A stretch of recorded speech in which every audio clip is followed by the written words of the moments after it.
Hey everyone, Metal Scholar here. As you can see by the signature paper lunch bag, I made a purchase at my favorite local coin shop, the Coin Corner. For this visit, I was a bit more goal-oriented. Before going, I looked through my various tubes and realized I was close to topping off a tube of Benjamin Franklin half dollars, walking Liberty Halves, and a tube of Mercury Dimes. I also had in mind to pick up some of my first piece dollars, as well as add a couple more Morgans to my collection, and a little gold. Plus, I always like to set aside a few bucks in case I find something unique in the premium silver bin, and this week, that bin did not disappoint. And just a disclaimer, I am aware my hands look pretty dirty today, but it's not dirt. This weekend I knocked out a painting project with black paint, and no matter how hard I scrubbed, I couldn't get all that paint off.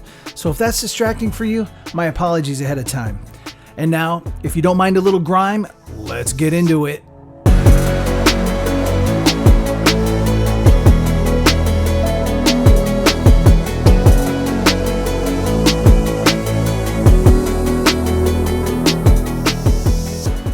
Setting goals when growing my precious metal stack is really important to me for several reasons. Goals give me a clear sense of purpose and direction. They help me understand why I'm accumulating precious metals and what I hope to achieve in the long run.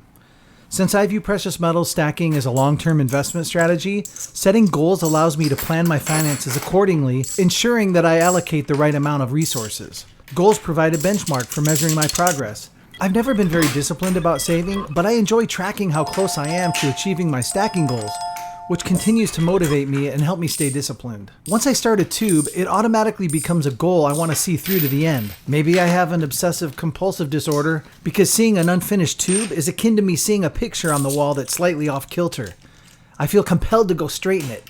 Same with the tubes. I have to complete them. So this was my mindset on my last visit to my LCS. I needed 18 Mercury Dimes to complete a tube of 50.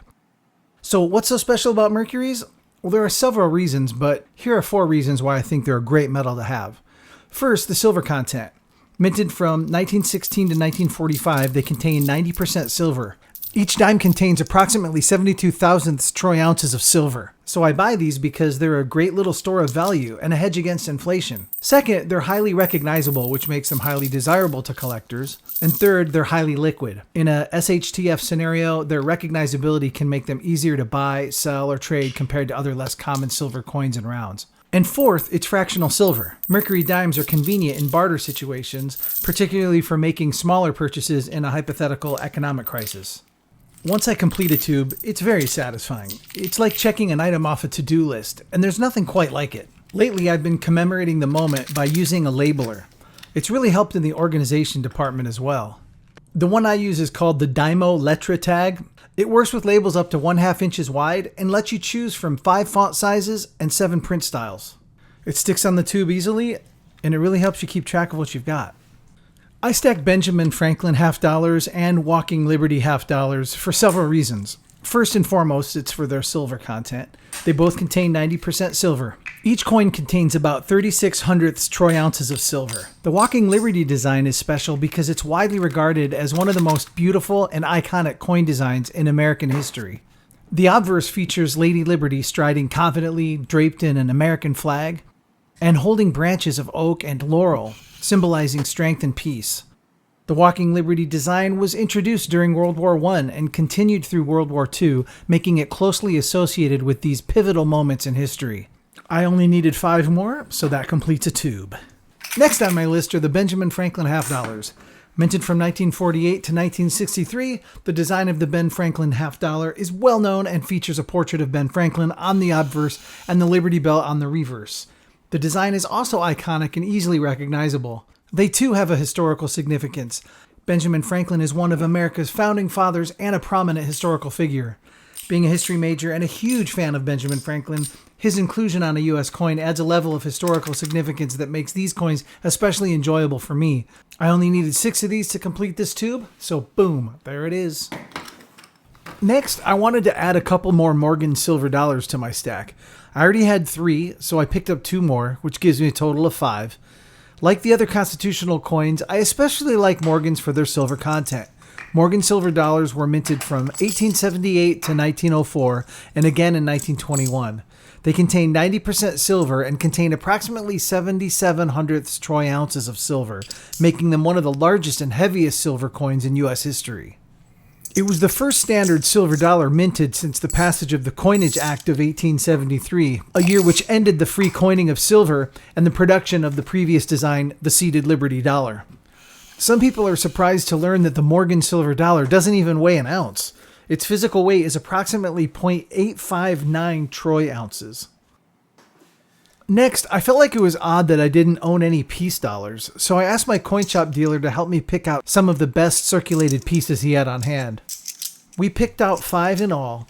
The peace dollar is a United States dollar coin minted for circulation from 1921 to 1928 and 1934 to 1935, and beginning again for collectors in 2021. The coin was the result of a competition to find designs that symbolized peace. Original 1921 coins contained a high relief that was deemed impractical for use in commerce because they didn't stack well.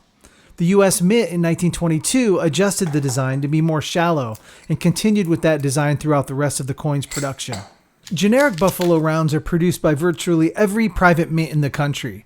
The particular rounds vary depending on each dealer, but they will generally be of a similar design. The design is inspired by that of the buffalo nickel. In a previous video, I completed my first tube of buffalo and started a second one. Today I'll be adding 5 more for a total of 15 for this tube, so just 5 more and I'll have completed a second tube of buffalo. Buffalo silver rounds are among the most popular silver rounds on the market. As a result, they are generally less expensive than silver bullion coins from government mints, so they're a great option when I want to add sheer weight to my stack. While rummaging through the miscellaneous silver bin, I found a unique hand-poured silver dome with a familiar YouTube channel logo. It was Spectacular the Silver Stacular. This would be my second Speg branded piece. I recalled having seen this piece before on Speg's YouTube channel, as well as in someone else's online auction. I asked the shop owner how he came to acquire it. He said the previous week a customer came into the shop and said he needed to liquidate some of his silver to cover living expenses. Anyway, I picked it up for a fair price and then reached out to Speg to understand where it fit into his own silver pouring timeline.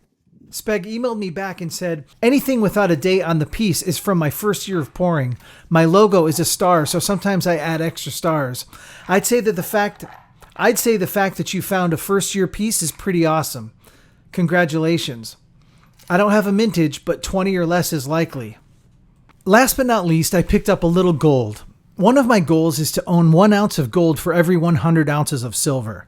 I'm heavy on the silver, so I need a couple ounces of gold to catch up, but I'm getting there. This is my 5th 10th ounce piece, a gold Canadian maple leaf. I really like the capsule with the black ring because I feel like it really makes the gold pop. Hey, if you made it to the end, then I appreciate you for that. Drop a comment below. Let me know what you think about goals as they pertain to precious metal stacking. Do you have goals? If so, what are they? How are your goals coming along? At the time of this recording, inflation is hitting us hard. What kind of impact is inflation having on your goals? You can be as specific or as general as you'd like. And if you did enjoy the content, make sure to drop a thumbs up on this video to support the channel. I thank you so much for your kind support, and until next time, I'm Metal Scholar, reminding you to dream big, dream often, and then go do it. Metal Scholar over and out.